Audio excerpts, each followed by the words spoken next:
Mga boss, magandang tanghali po ulit sa inyong lahat. Your Jeep Doctor. Ngayong araw na to guys, mag-aayos ako ng speedometer ng aking motorcycle. So hindi na siya gumagana.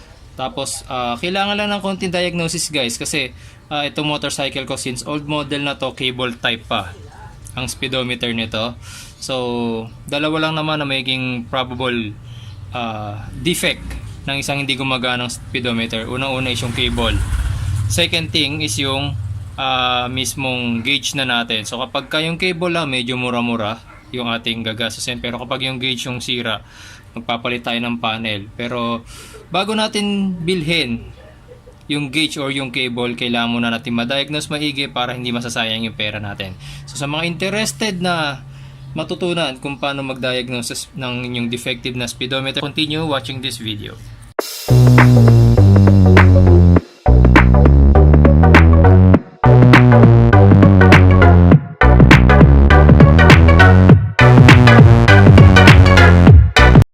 And guys, so as you can see, meron na akong dalawang gauge dito. Unang-una yung stock gauge ko.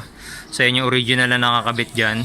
Tapos ito yung 4-in-1 na kinabit ko noon. So meron akong tutorial sa YouTube kung paano mag-install ng 4-in-1. So ano yan, RPM gauge, speedometer, odometer, tapos meron na rin yung fuel gauge. So kung gusto nyo mapanood kung paano ko in-install to sa aking motorcycle, browse nyo lang yung aking YouTube channel. Tapos first diagnosis natin guys is kailangan ko malaman kung sira yung gauge. So mula nung kinabit ko ang gauge na to, dinisable ko na yung stock ko. So dito na ako gumagamit ng speedometer ko kasi hindi rin naman pwede magkabit ng dalawang cable para mapagana yung dalawang gauge. So namili ako, so mas pinili kong gamitin or paganahin is yung speedometer nito. Ayan, so makikita nyo, dyan na nakakabit ngayon yung cable. Yan yung speedometer cable natin going dun sa ating gulong. So para matest natin muna guys kung gumagana yung speedometer gauge natin, tatanggalin muna natin tong cable. Ayan. Tapos gagamit tayo siguro ng Allen wrench. Yun yung magsisilbing pang ikot natin para malaman natin kung gumagana yung speedometer gauge na yan.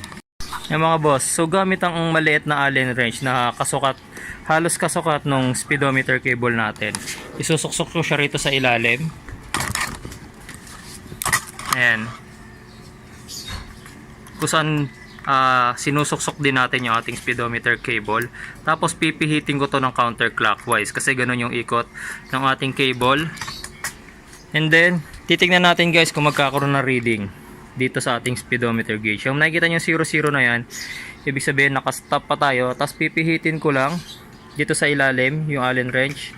Pag nagkaroon ng reading, ayan, ibig sabihin gumagana siya. Ayan, nakikita nyo nasa 5 na siya. Medyo mabagal lang ako magpihit. 7. Ayan, so gumagana yung gauge natin eh.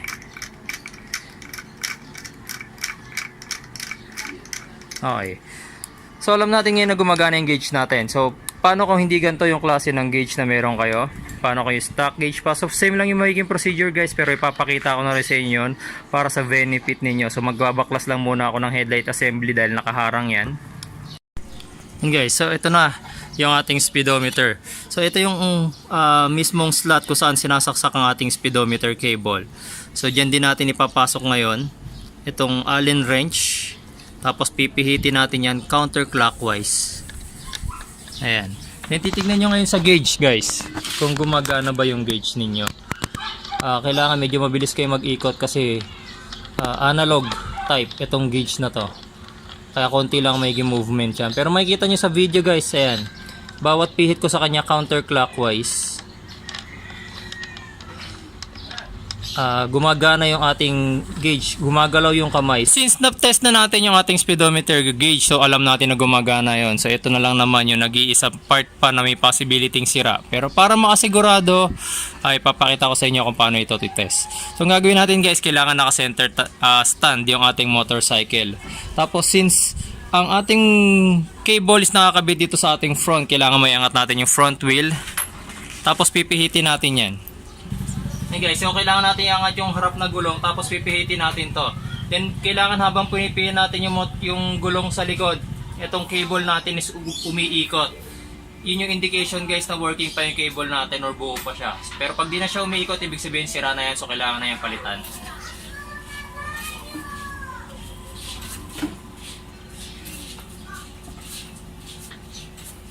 So makikita nyo guys, kahit nakailang ikot na ako, yung cable natin hindi pumipihit. So probably putol na tong kable na to, tapos kailangan na rin siyang mapalitan. Noong nakaraan bumili na ako ng speedometer cable sa Caloocan. So original parts lagi yung pinapalit kong pyesa rito. Kasi mula nung nabili ko to 2007 ang motorcycle na to. So 2019 na ngayon, magti 12 years na siya. Pangalawang beses pa lang to na magpapalit ako ng cable. So kung hindi ako nagkakamali, ang bili ko rito is less than 300 pesos yata ang pagkakabili ko rito. So original part to.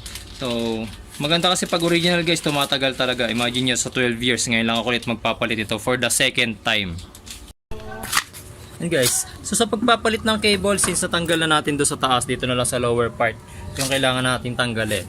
So yung iba ang ginagawa, tinatanggal pa tong bolt nitong ating wheel. Pero in this case guys, pwede nyo na kasi ito matanggal. Kailangan nyo na naman ito mapihit. Kung nag-stuck na siya dahil sa katagalan, dahil sa at dumi, pwede naman kayo gumamit ng long nose. Then pihitin nyo lang yung counterclockwise. Ayan. Pag naluwagan nyo na yan, matatanggal nyo na yan kaagad.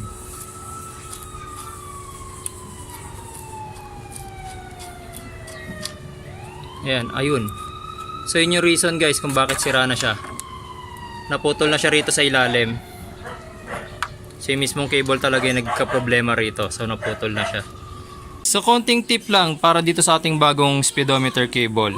So para mas tumagal yung buhay ng speedometer cable natin, may advice ko, lubricate nyo yan ng langis.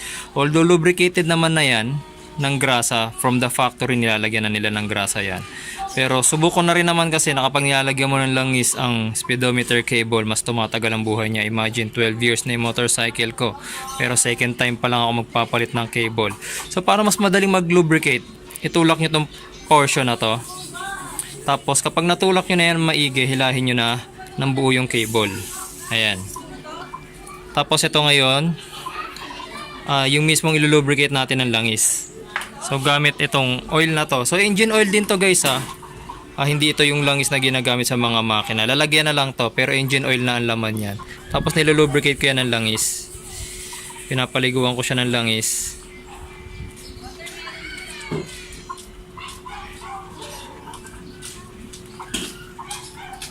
Bali buong cable ang lalagyan natin.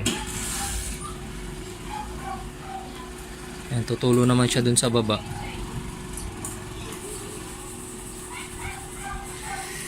Ayan. Tapos pag ipinasok natin siya dito guys, itong mismong pinaglalagyan ng ating cable, nilalagyan ko rin yan ng langis para pag pinasok natin yung mismong cable na lulubricate pa siya ulit.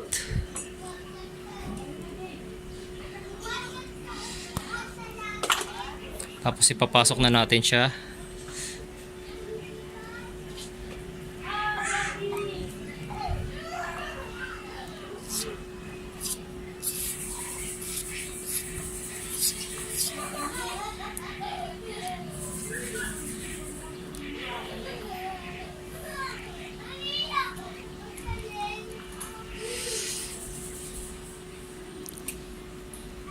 Tulak nyo lang hanggang sa lumabas siya sa kabilang dulo. Ayan. Tapos since lubricated na, pwede na natin itong ikabit ngayon doon sa ating motorcycle.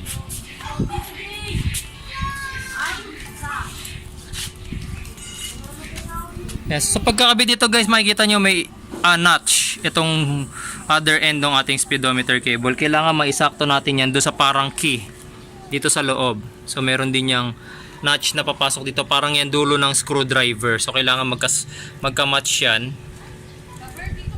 Ang ginagawa ko, ilusot nyo ulit ng konti palabas itong dulo ng cable, tapos ipasok nyo na siya dun sa parang screwdriver, flat screwdriver nya.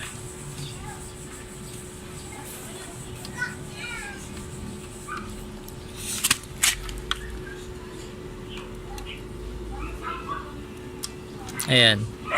Pag pumasok na yan guys, pwede nyo nang ikutin or ihigpitan itong screw o yung kanyang thread. Ayan. Tapos gamit ang long nose, sisikipan natin yan.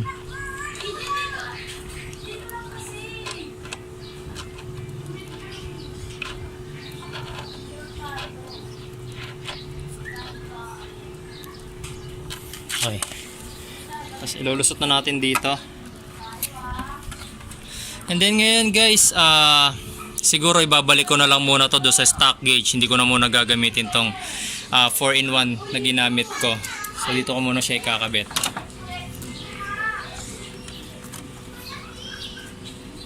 Ayan, so ipapasok ko lang siya dito sa dati niyang gauge.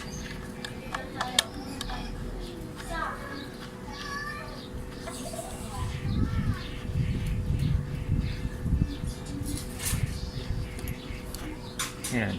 So dito sa port na to guys, kahit na hand tighten lang, wala namang magiging problema yan. Hindi naman yan luluwag ng kusa. Tapos since tapos na tayo with the installation, test drive na tayo guys para makita natin kung gumagana na yung speedometer gauge natin.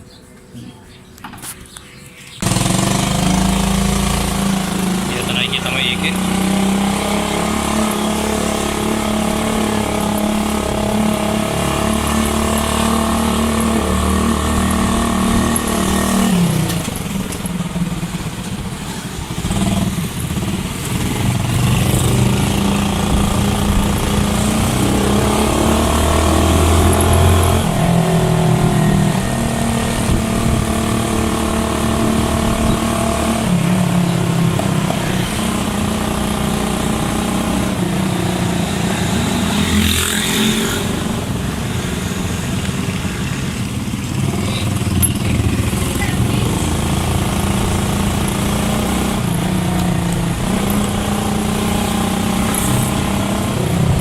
So yan mga boss, nakita nyo working na ulit yung ating speedometer gauge. So naging ganun lang kasimple yung pagdadiagnose natin ng defect kasi from step by step procedure naman ay pakita ko sa inyo kung ano yung mga kailangan i-check. So mura lang yung napalitan natin, cable lang.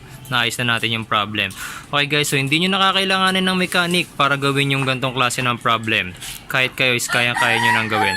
So sana guys may natutunan kayo ngayong araw na to and kita-kita po tayo sa susunod ko pang mga videos. Salamat po!